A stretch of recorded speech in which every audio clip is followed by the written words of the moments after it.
Olá pessoal, eu sou Yuri Amorim de Santana, oncologista clínico, e esse é o canal do SofosMed.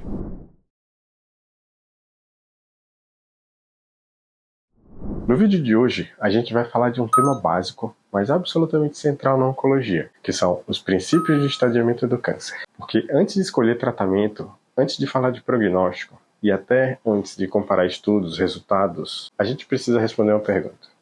Em que estágio a doença está? Para a tomada de qualquer decisão, qualquer planejamento terapêutico, é fundamental ter um estadiamento preciso. E já deixo aqui uma mensagem importante. O que eu vou discutir aqui hoje são os princípios gerais, mas cada sítio primário tem suas particularidades, e o estadiamento muda bastante conforme o tumor e o estadiamento clínico. E por que estadiar? O estadiamento serve basicamente para 4 coisas. Primeiro, descrever a extensão da doença de forma padronizada. Segundo, ajudar a estimar o prognóstico. Aliás, essa ainda é uma das ferramentas de prognóstico mais poderosas que temos. Terceiro, para guiar o tratamento. Cirurgia, rádio, quimio, imunoterapia, tudo isso depende do estadiamento.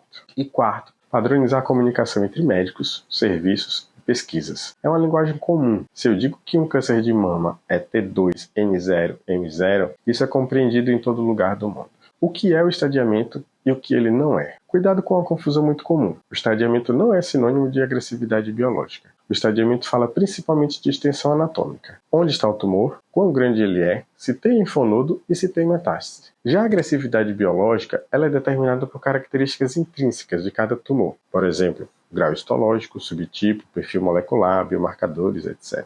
Então pense assim, o estadiamento é onde e quanto, e a biologia é como ele se comporta. Vamos falar do TNM. Para a maioria dos tumores sólidos, a base do estadiamento é o TNM, onde T é o tumor primário, tamanho e invasão local, N, linfonodo regional, se ele está comprometido em que extensão, e o M de metástase, se existe doença à distância. E um detalhe que muda tudo, o T não é só em centímetros. Em muitos tumores, o T depende de profundidade, invasão de estruturas e extensão local. O N também não é universal. Em alguns tumores, o número de linfonodos conta, em outros é a localização destes, e outros conta as duas coisas. Depois de definir o TNM, a gente agrupa tudo isso nos estadios agrupados, 1, 2, 3 e 4. De forma geral, os estadios iniciais, 1 e 2, requerem um tratamento local. 3, um estadiamento localmente avançado, normalmente com a presença de acometimento linfonodal. E 4, a doença metastática, com envolvimento de órgãos à distância. Vamos falar agora das diferenças entre estadiamento clínico, patológico e o Y. Vou falar daqui a pouquinho o que é esse Y. Existe o estadiamento clínico, o CTNM, com C minúsculo antes do TNM, que é o que a gente faz antes do tratamento. Exame físico, imagem, endoscopia, biópsia. E existe o estadiamento patológico, PTNM, com P minúsculo antes do TNM. É o que vem depois da cirurgia. A peça mostra invasão, margens e linfonodos com mais precisão. E quando existe tratamento neoadjuvante, é aí que aparece o Y. Fica YTNM. Ou seja, na avaliação após a terapia operatória, em vários tumores, o Y tem um peso prognóstico importante, porque reflete justamente a resposta ao tratamento antecedente. Agora vamos para uma parte bem prática. Como escolher os exames do estadiamento? Aqui entra uma regra de ouro. Não existe checklist universal de exames. O estadiamento precisa ser orientado pelo sítio primário, guiado pelo risco de disseminação e baseado no que realmente muda a nossa conduta. Ou seja, princípios gerais, mas cada tumor tem suas particularidades. Vou aqui dar 2 exemplos extremos. Um primeiro exemplo, um melanoma inicial. Imagine um paciente com uma lesão cutânea pequena, já biopsiada, mas com um baixo risco. Em muitos cenários, você não vai precisar pedir PET scan, por exemplo, ressonância do corpo inteiro. O que você quer é responder perguntas objetivas. Tem linfonodo regional suspeito? Tem algum outro local que muda nossa estratégia? Nesse contexto, um exame simples, muito útil, pode ser a ultrassonografia das cadeias linfonodais regionais. Especialmente em mãos experientes, esse exame é fundamental para a tomada de decisão. Ele é acessível, tem boa resolução e pode direcionar uma pulsão, por exemplo, para seguir um diagnóstico mais adequado. Ou seja, dessa forma a gente tem um estadiamento focado, custo efetivo e alinhado ao risco. Um segundo exemplo, um carcinoma de pequenas células de pulmão com doença extensa. Aqui o raciocínio muda completamente, porque o pequenas células já tem um alto risco de disseminação bem precoce, e a pergunta clínica é outra. Isso é doença limitada ao tórax ou isso é doença extensa? Então, o estadiamento costuma ser mais abrangente, para mapear a doença sistêmica principalmente. Tórax, abdômen, fígado, adrenais e com a frequência a avaliação do sistema nervoso central.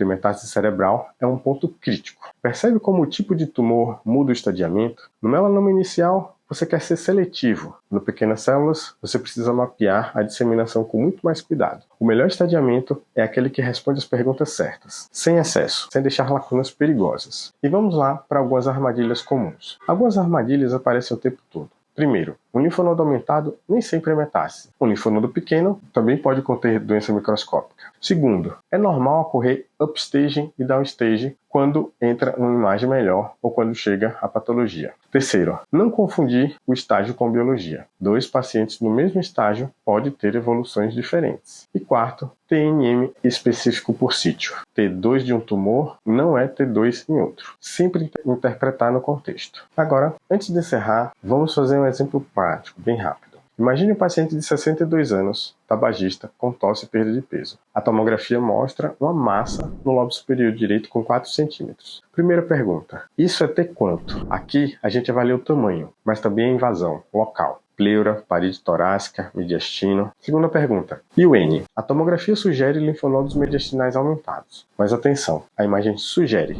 Quando possível, a confirmação com a amostra tecidual pode mudar tudo, porque o N mediastinal confirmado pode redefinir a intenção curativa, estratégia de rádio, papel de cirurgia, de quimioterapia, neoadjuvância. E a terceira pergunta, tem M? Você investiga metástase à distância em adrenais, fígado, osso, cérebro, tudo isso dependendo do tipo histológico. Agora imagine que além do tumor, dos linfonodos mediastinais, aparece uma lesão em adrenal esquerda, compatível com metástase. Se isso se confirma, muda completamente e o paciente passa a ser um M1, estadio avançado, e o objetivo terapêutico costuma ser sistêmico. Esse exemplo mostra um ponto central. Estadiar é responder uma pergunta de forma organizada, T, N, M, com o método mais apropriado para cada pergunta, e com confirmação quando isso muda a conduta. Então, para resumir, o estadiamento descreve a extensão anatômica do câncer. O TNM organiza o tumor, linfonodos, metástase à distância, e depois agrupamos isso em estadios de 1 a 4. Existe o estadiamento clínico, patológico e o pós-neoadjuvância, o Y. Importante é reforçar, esses são os princípios gerais. Cada sítio primário tem suas particularidades, inclusive na escolha dos exames. É impossível decorar todas essas particularidades. Você pode encontrar as publicações contendo todos os detalhes para ter como material de consulta no dia a dia. Inclusive eu coloco aqui na descrição o link de alguma dessas publicações. Se você gostou do vídeo,